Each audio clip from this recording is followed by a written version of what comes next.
Hello दोस्तों, मैं विनय कुमार आपका इंडस्ट्री में स्वागत करता हूं। आज हम लोग अरस्तू का कारकता सिद्धांत के बारे में अध्ययन करेंगे। ठीक है, अरस्तू का कारकता सिद्धांत।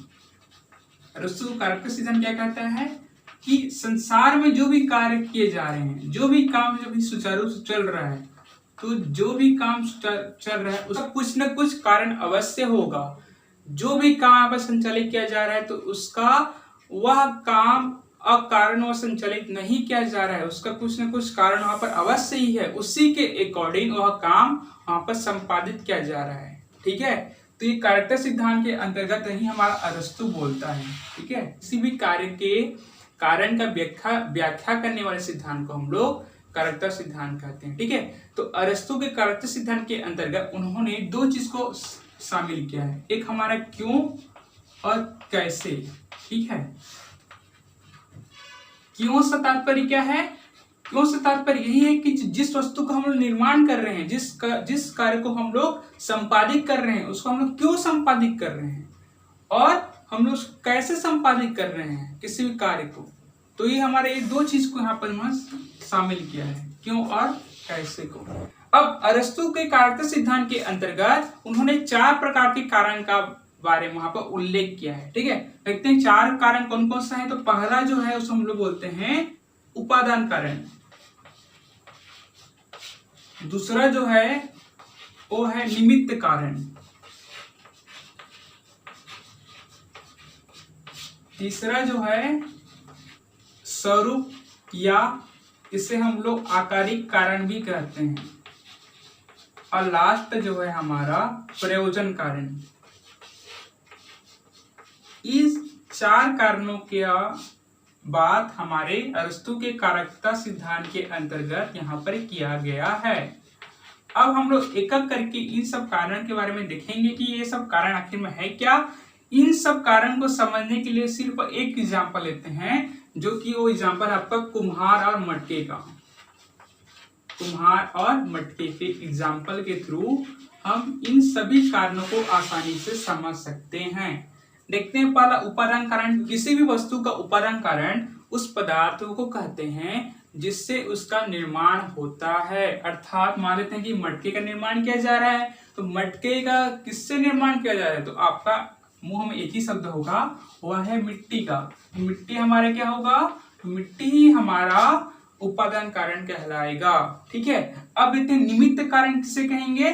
तो निमित्त कारण वह कारण होता है जिसमें निर्माण करने की शक्ति पाई जाती है, अर्थात निर्माणकर्ता को हम लोग निमित्त कारण के नाम से जानते हैं। ठीक है, अर्थात के का निर्माण कौन कर रहा है? तो यहाँ पर कुम्हार कर रहा है, अर्थात निर्माणकर्ता कौन हो गया हमारा? तो निर्माणकर्ता हमारा कुम्हार हो गया। तो कुम्हार को ही हम लोग निमित्त कारण के रूप में जानेंगे। ठीक है, अब चूंकि कुम्हार जो है वह अपने परिश्रम के साथ, वह अपने मेहनत के साथ, वह अपने तर्क वितर्क लगाकर अपने योग्यता के साथ अपना काम को संपादित कर रहा है। यदि मान लेते हैं कि कुम्हार की जगह हम किसी डॉक्टर को ले आते और बोलते कि मटका बनाओ, तो क्या वो मटका बना पाता? नहीं बना पाता। क्यों? क्योंकि उसके पास वह योग्यता नहीं है। यदि हम किसी वकील को लाते, उसको बोलते अब बनाओ मटका, तो वह भी मटका नहीं बना सकता, क्योंकि उसके पास भी योग्यता नहीं है। तो जिसके पास योग्यता है वह उस काम को आसानी से संपादित कर सकता है। तो यहाँ पर कुम्हार के पास योग्यता है और वह अपना काम क्या कर रहा है? मटके बनाने का काम कर रहा है। तो अर्थात ये अपने योग्यता के आधार पर कर रहा है। इसीलिए निमित्त कारण को हम लोग योग्य कारण के नाम से भी जानते हैं। किस नाम से? तो योग्य कारण के नाम से उसको हम लोग जानते हैं। ठीक है, अब तीसरा जो है हमारा स्वरूप या फिर आकार। या किसी भी वस्तु का या किसी भी चीज का क्या होता है? एक आकार होता है, एक स्वरूप होता है, उसे ही हम लोग बोलते हैं स्वरूप या फिर आकारिक कारण कहते हैं। देखिए यहाँ पर नाम से स्पष्ट है, यहाँ पर आकारिक में आकार आ रहा है। ठीक है, स्वरूप में भी बोल सकते हैं हम लोग। किसी वस्तु का जो स्वरूप है, जो आकार है, वही उससे क्या है? स्वरूप या फिर आकारिक कारण है। तो मटके का स्वरूप क्या होगा? एक गोल होगा, गोलनुमा आकार का होगा। ठीक है, तो इस तरह से हम बोल सकते हैं कि स्वरूप इससे क्या होगा? एक गोलाकार होगा। ठीक है, जो ऊपर से क्या होगा? पतली रेखा से, इस तरह से बोल सकते हैं। ठीक है, तो हमारे क्या होगा?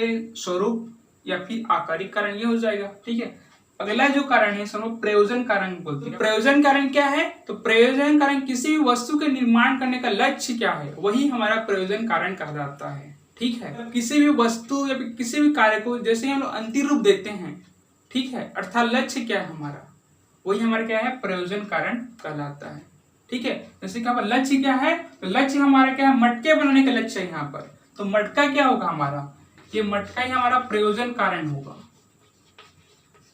ठीक है, तो इस तरह से हम लोग एक ही एग्जाम्पल के थ्रू इन चारों कारणों को आसानी से समझ गए और यही हमारे क्या है, अरस्तु के कारकता सिद्धांत के नाम से इनको जानते हैं। ठीक है, और इसको ये क्वेश्चन आपके मैथ्स में पूछा जा चुका है, तो इसको आप विशेष रूप से जरूर ध्यान देवें। ओके, अब देखिए अरस्तु ने यह भी आगे यह भी कहा है कि यदि ये चार कारण में से कोई एक कारण नहीं होगा तब भी कंडीशन में कोई भी काम या भी कोई भी कार्य सिद्ध नहीं हो पाएगा। मतलब मानते कि उपादान नहीं है यहाँ पर। अब देखिए यहाँ पर यदि मिट्टी ही नहीं रहेगा तो कुम्हार किसको लेकर यहाँ पर मटका का निर्माण करेगा, किसको अपना आकार देगा, किसको अपना स्वरूप देगा। ठीक है, तो यहाँ पर उपादान कारण का रहना जरूरी है। ठीक है, तो इसी वजह से अरस्तु ने यह कहा है कि किसी भी कार्य को संपन्न करने के लिए इन चारों कारणों का होना अवश्य है। इन चारों में से कोई एक कारण नहीं रहेगा तो कोई भी काम पूर्ण नहीं हो पाएगा। ठीक है, तो ही हमारा क्या है, कारक सिद्धांत है। ठीक है, फिलहाल अरस्तु ने एक बार बोली है कि इन चारों में से दो एक मौलिक कारण है। ठीक है, दो मौलिक कारण है, वो कौन है, तो एक हमारे क्या है, उपादान कारण है और दूसरा हमारा है आकारिक कारण। ठीक है, मतलब हम उपादान की सहायता से किसी भी चीज को यदि आकार देंगे तो हमारा क्या काम क्या हो जाएगा, संपन्न हो जाएगा। तो इसी वजह से उपादान कारण और आकारिक कारण, इन दोनों कारणों को ही अरस्तु ने मौलिक कारण बताया है। क्या बताया है, मौलिक कारण बताया है।